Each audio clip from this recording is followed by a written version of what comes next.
Good morning, class. Yesterday we had done about two adjustments of two transactions. First was of outstanding expenses.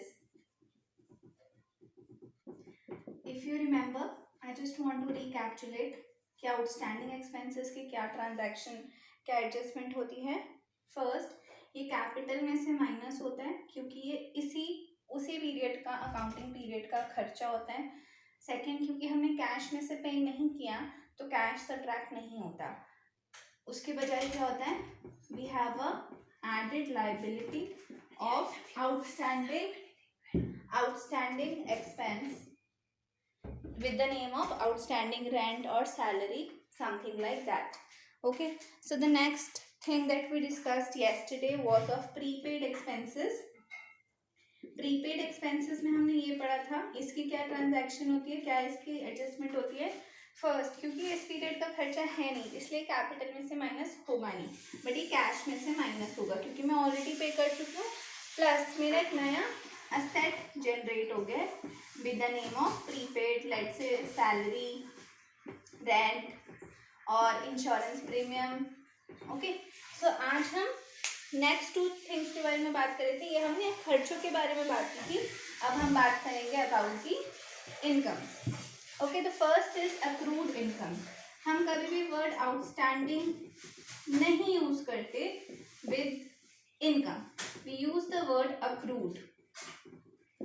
Okay, which means the same. Outstanding income क्या था, due but not receive, but not paid.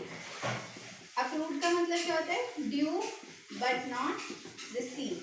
मतलब मुझे receive करनी थी but मैं receive नहीं कर पाई because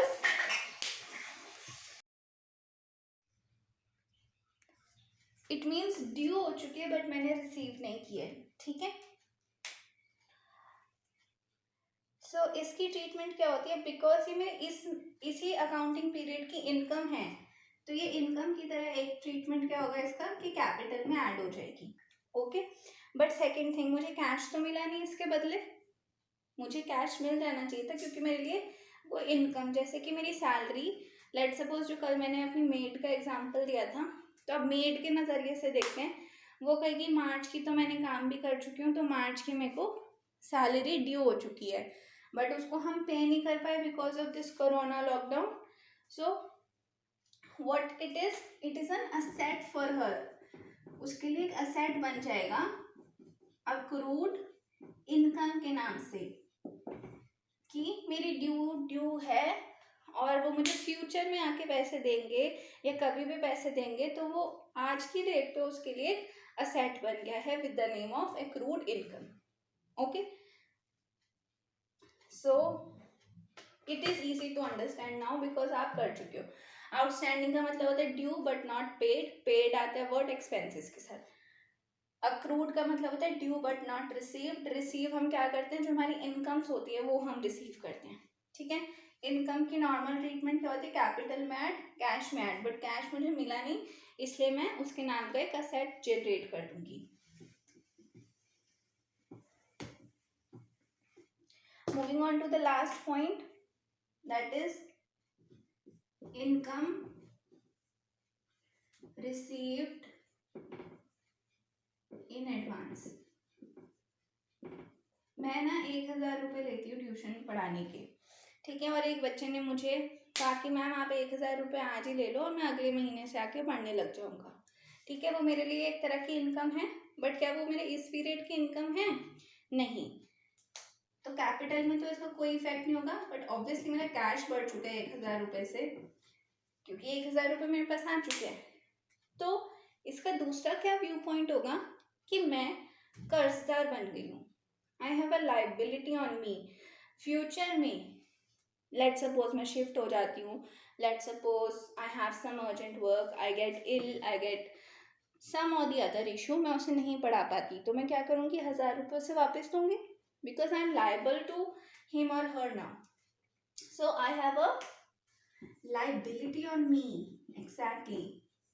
Either मैं उसे 1,000 रुपये वापस करूंगी, नहीं तो 1000 की अपनी सर्विसेज देनी पड़ेगी। और हम अक्रूवल बेसिस फॉलो करते हैं, जो कहते हैं कि गुड्स एंड सर्विसेज जब देते हैं वो उसी ड्यूरेशन की इनकम या एक्सपेंस होता है।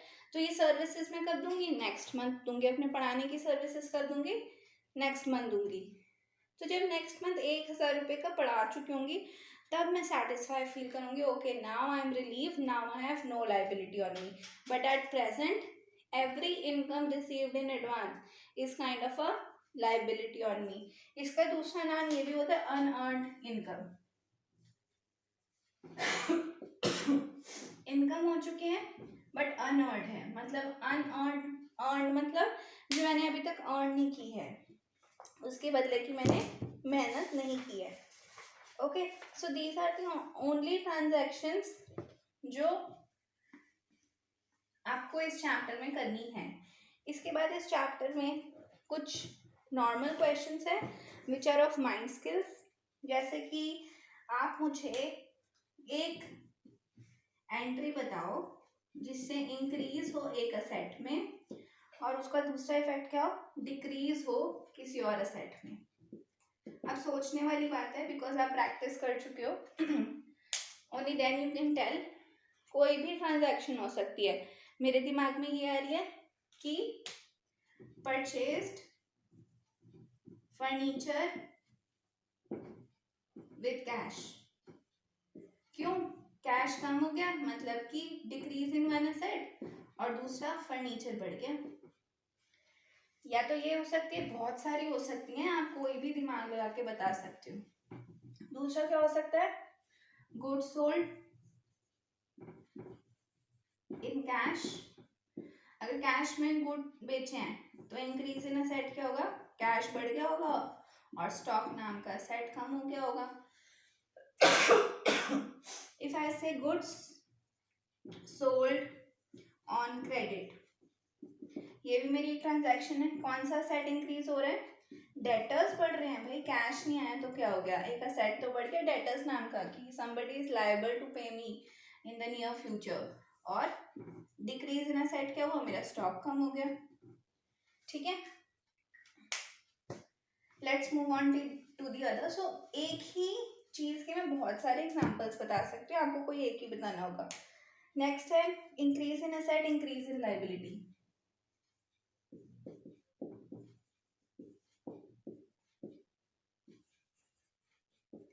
कोई ऐसी ट्रांजैक्शन बताओ जिसमें असेट बढ़ रहा हो और लायबिलिटी भी बढ़ रही हो। Think think think. Goods purchased on credit, very good. Goods purchased on credit, क्यों, मेरे पे एक लायबिलिटी चढ़ गई, इंक्रीज इन लायबिलिटी हो गई और मेरा स्टॉक भी बढ़ गया। ऐसे बहुत सारे हो सकते हैं। Purchase of furniture on credit, purchase of goods on credit, purchase anything. If you will purchase anything on credit you will get this effect. Third is increase in asset, asset तो बढ़ जाए और कैपिटल भी बढ़ जाए। अब capital किस किस वजह से बढ़ती है आपको पता होना चाहिए। इनकम के आने से, तो इनकम रिसीव्ड हो सकता है, एडिशनल कैपिटल इंट्रोड्यूस्ड और कैपिटल ले आए, कैश बढ़ गया, कैपिटल बढ़ गया। और क्या हो सकता है, profit on sale of goods हो गया।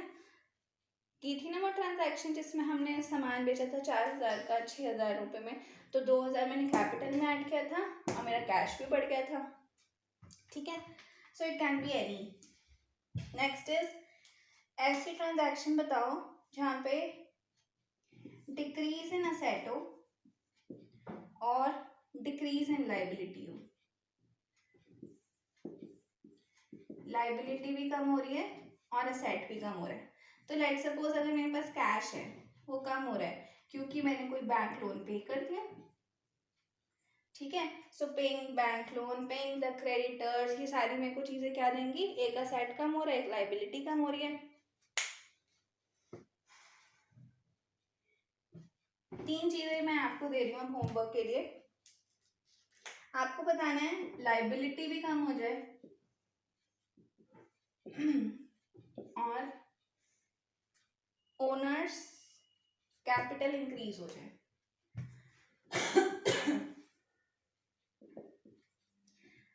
थोड़ा मिलता जुलता अभी हमने 1-2 दिन में ही किया है। कैपिटल कब इंक्रीज होती है?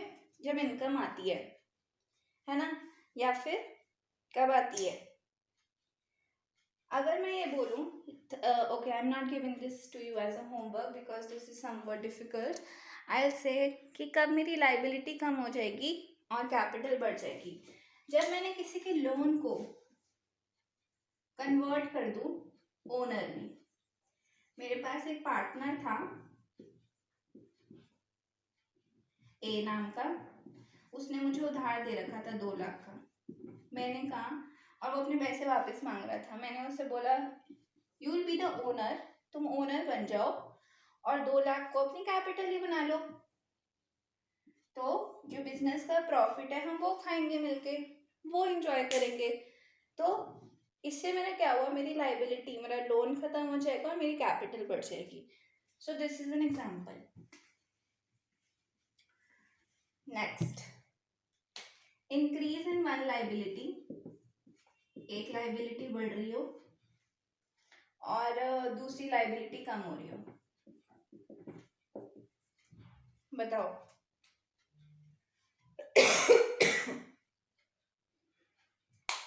सी एक आगे जाके हम पढ़ेंगे बिल्स पेएबल के बारे में। तो हम क्या करते हैं, क्रेडिटर होते हैं वो लोग जो मुझे फ्यूचर में पैसा देते हैं, ठीक है।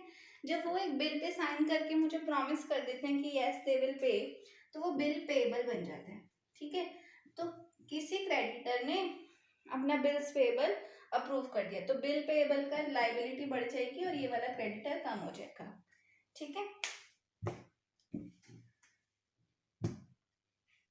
Next is increase in liability and decrease in owners capital.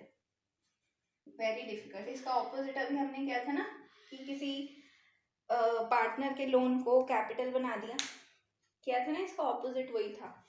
अब इसमें क्या कर सकते हैं, अभी हमने किया था आउटस्टैंडिंग रिलेटेड समथिंग। रिमेंबर, हमारी ओनर्स कैपिटल कब कम होती है, जब कोई खर्चा होता है इस पीरियड का, तो वो कैपिटल को कम कर देते हैं। अगर वो एक्सपेंस है और वो आउटस्टैंडिंग है, तो वो मेरी लाइबिलिटी को बढ़ा देते हैं। सो आउटस्टैंडिंग एक्सपेंस कैपिटल में से माइनस होता है और लाइबिलिटी में ऐड होता है, ओके। सो ये थोड़ा माइंड बॉगलिंग क्वेश्चंस हैं, you will have to use your mind, you will have to think कौन सी ट्रांजैक्शन किस चीज में इफेक्ट करती है। The next question in this is related to the accounting equation. Equation क्या कहती है, capital plus liability is equals to asset होता है। लेट सपोज मुझे नेक्स्ट क्वेश्चन में दे रखा है, अगर किसी फर्म की कैपिटल 70,000 रुपये है और उसकी लाइबिलिटी 40,000 रुपये है, तो उसके असेट्स कितने होंगे? Easy to find, 1,10,000 rupees. So you just have to put in the equation. This is the accounting equation, and you can solve different questions like this also. I will give you homework. Secondly, आपको capital calculate करनी आनी चाहिए। Capital में कौन कौन सी चीजें add या subtract होती हैं। सी कैपिटल का क्या मतलब होता है, शुरू में मैंने 2 लाख रुपए लगाए थे, लेट सपोज मैंने 1 अप्रैल को 2 लाख रुपए कमाए थे, इससे मैं क्या कहूंगी, अपनी ओपनिंग कैपिटल। ये 31 मार्च तक लेट सपोज हो जाती है 2,40,000 रुपए, इसे क्या कहूंगी मैं, closing capital. So you should know there are 6 things in between which are going to affect this opening capital. What are they? अगर कोई खर्चा हुआ होगा तो इसमें से माइनस हो गया होगा, कोई इनकम हुई होगी तो इसमें ऐड हो गई होगी, प्रॉफिट हुआ होगा तो ऐड हो गया होगा, लॉस हुआ होगा तो माइनस हुई होगी। प्लस और कौन सी चीज होती है, एडिशनल कैपिटल, और ड्रॉइंग्स हुई होगी तो इसमें से माइनस होगी। दैट मीन्स ये 6 एंट्रीज इफेक्ट करती है मेरी कैपिटल को, और मुझे ये दोनों चीजें दे रखी हैं। लेट सपोज मुझे यहाँ से यहाँ तक जाना है और वो पूछ रहे हैं कि कि बीच में कितनी एडिशनल कैपिटल लगाई, और कोई पॉइंट है ही नहीं, तो मैं सीधा बता सकती हूँ कि 40,000 लगाए होंगे. So you should know the formula. Formula मैं लिख देती हूँ. Closing capital is equals to opening capital. Opening capital में क्या क्या चेंजेस किए? Plus profit plus income plus additional capital, और माइनस कर देना इन सबका ऑपोजिट. प्रॉफिट का उल्टा लॉस, इनकम का ऑपोजिट एक्सपेंस, एडिशनल कैपिटल का opposite drawings. This is the formula. Okay, now you can use this formula, and I will give you some questions, you will solve them. Thank you, class.